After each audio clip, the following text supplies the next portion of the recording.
causes and events leading up to our entry into the war. Well, what are the causes? Why are we Americans on the march? Is it because of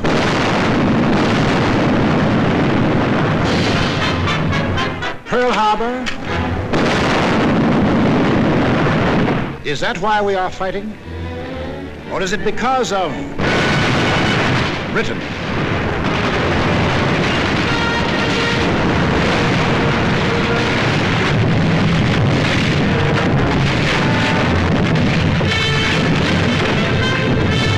France.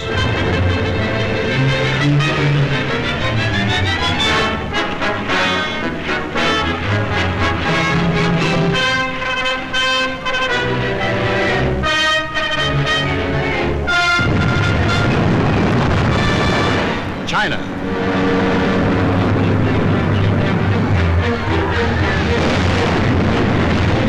Czechoslovakia.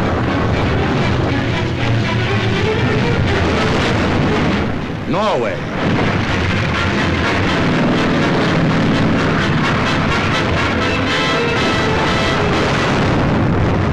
Poland.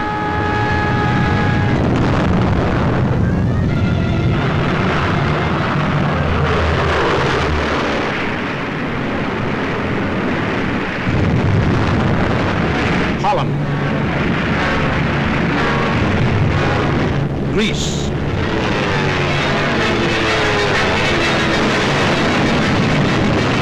Belgium, Albania, Yugoslavia, or Russia.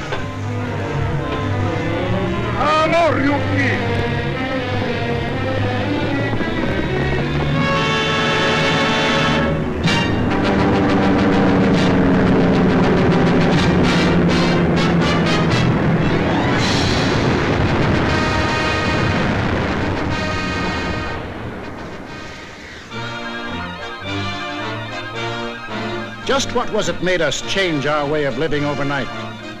What turned our resources, our machines, our whole nation into one vast arsenal, producing more and more weapons of war instead of the old materials of peace?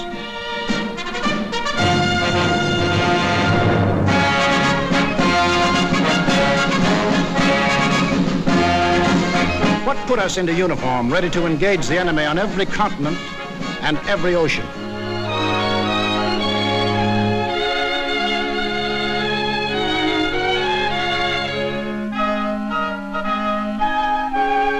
What are these two worlds of which Mr. Wallace spoke? The free and the slave. Let's take the free world first, our world. How did it become free? Only through a long and unceasing struggle inspired by men of vision. Moses, Muhammad, Confucius,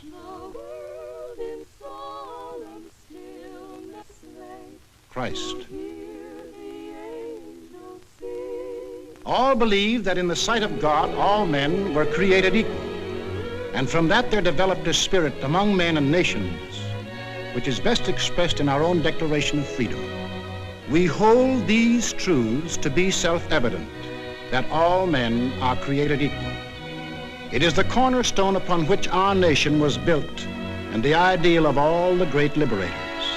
Washington, Jefferson, Garibaldi, Lafayette, Kosciuszko, Bolivar, Lincoln. Lighthouses lighting up a dark and foggy world. That government of the people, by the people, for the people, shall not perish from the earth. Fighting, living, dying. For what? For freedom, that for which men have fought since time began, to be free.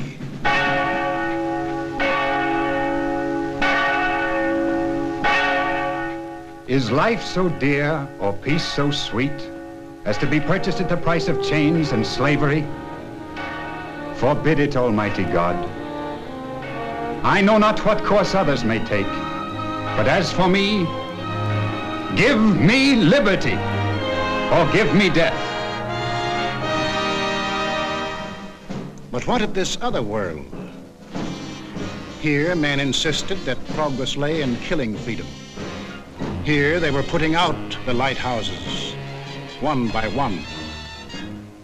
Here, the march of history was reversing itself. In Italy, it began when an ambitious rabble-rouser set his followers marching on Rome.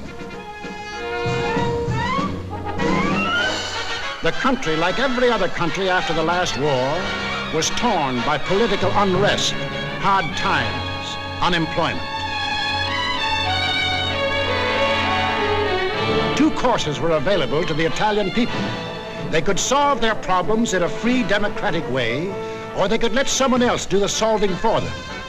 They made the tragic mistake of choosing the second course. They put their trust and faith in this one man.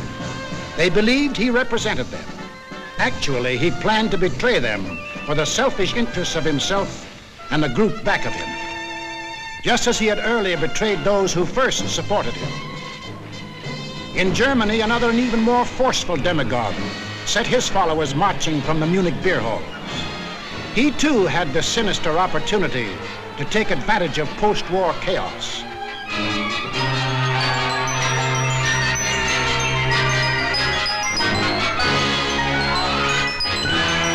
But he also had certain distinctive German characteristics to play on.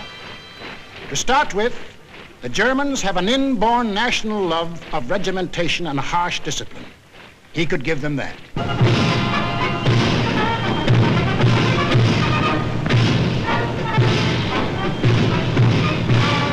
The German army, and through them the people, had never acknowledged German defeat in the last war and were anxious for revenge. That too he promised them. The wealthy and powerful industrialists were fearful of losing any of their wealth and power and were ready to back anyone who would retain it for them. He promised to take care of them too. This man cunningly played all these ends against the middle and ruthlessly set out to murder the newborn German Republic.